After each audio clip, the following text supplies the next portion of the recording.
Okay, so right here. Oh, good job. Okay, my name is Manny, as most of you guys know, and I'm currently a public health major, and public health is a wide range of things. Specifically, what I want to talk about is community health involvement and sexual protective barriers, and so pretty much that talks about condoms, pregnancies, anything like that. So let's all learn how to protect ourselves. Just want to give you a little brief background. STDs, or sexually transmitted diseases, is an infection that can be transferred from one person to another.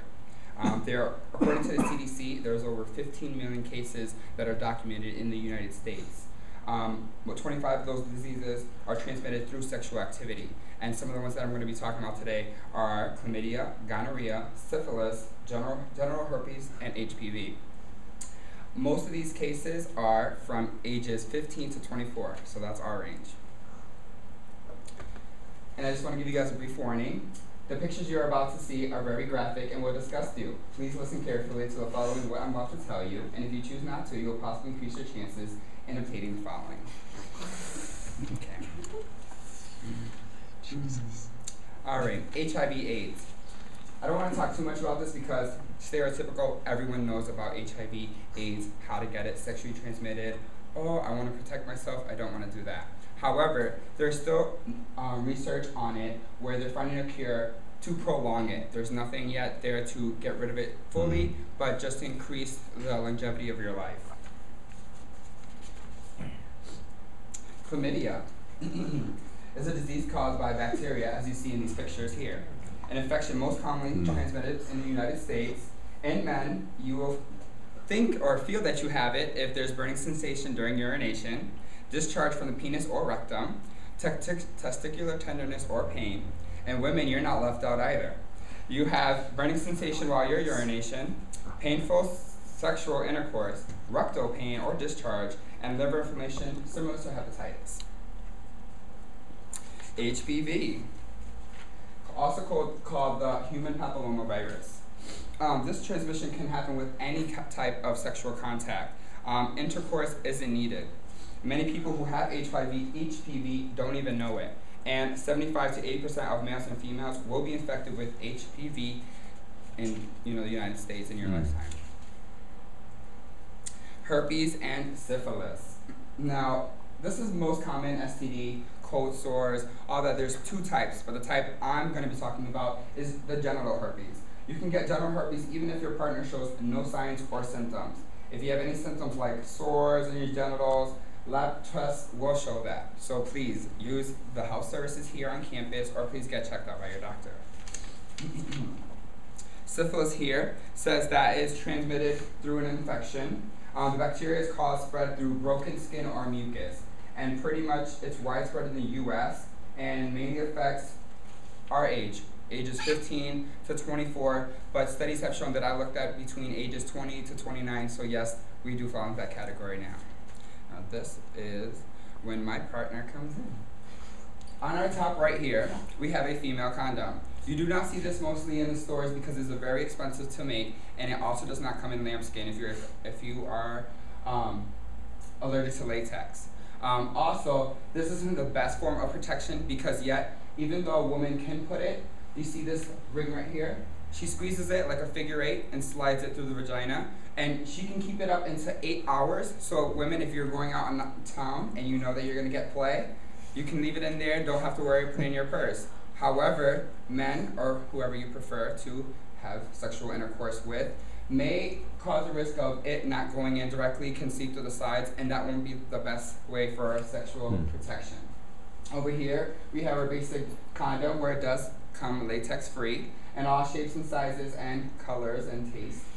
Over here is something different what many people do not see. It is a dental dam. A dental dam is for your area of preference. It's another protective barrier, and you can use it for the anus or the vagina. Most of these come in flavors, and instead, if you don't have this, if you're in an emergency, if you've seen a movie, I forgot what it's called, with the Wayans brother, they use saran wrap or wax paper. Now, can you please stand up for me? Saran wrap. Okay, what is your name? Mia. Mia. Mia, what is this? banana. Thank you very much. But today is going to be our imaginary dildo penis. Okay. Now, do you know how to put on a condom correctly? Don't know. You don't know. Well, good. That's a good answer. When you are using a condom, you're going to make sure that it has an air pocket in it. That means it's still up to date. But that's not the only way to check. You must check the expiration date in the bag. Make sure it's still good. Fellas, women, how do you guys open a condom? With your teeth? No. No, very good. All right, we are gonna open it on the side, not with our teeth, and we are gonna pull it out. All right. Now, when you pull it out, you wanna look for it to make a kind of like derby hat shape, so it'll be easier to roll down to the base. Mia? Pinch the top, pinch the top. Very good. Put it on the banana, or our dildo for today. I'll hold the base. And you're gonna roll to the base. Don't be afraid. Very good. And now why you wanna pinch the tip is because to give it some room for the discharge. Okay, very good. Now how are you gonna pull it off? Well, in reality it would fall in, but yeah, you can just,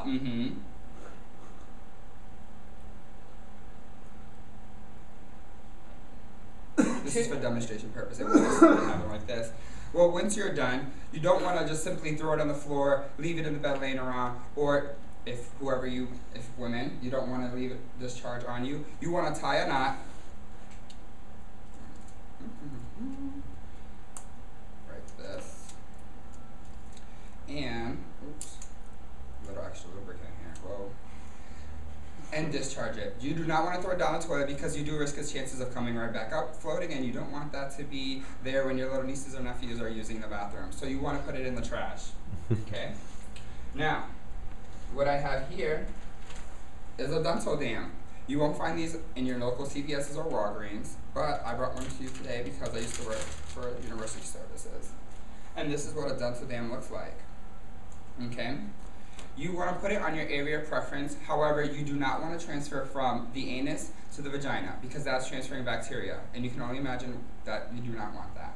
And you don't also, once you use one side, you don't want to flip sides because then you're also going to contract infectious diseases and you don't want that also. Okay? Now, I'm going to teach you how to make one. Okay? Pull this. Pull the tip down. Okay. And you roll like this. And you have your own made dental dam. So you don't have to go crazy and looking for dental dams around your local community or asking, kind of afraid to ask your doctor because it's very uncommon.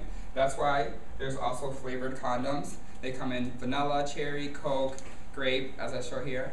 And that is the end of my presentation for protective barriers, and hopefully you guys learned something. Thank you. Any questions for our speaker? Questions, comments, concerns? There's free HIV, yes.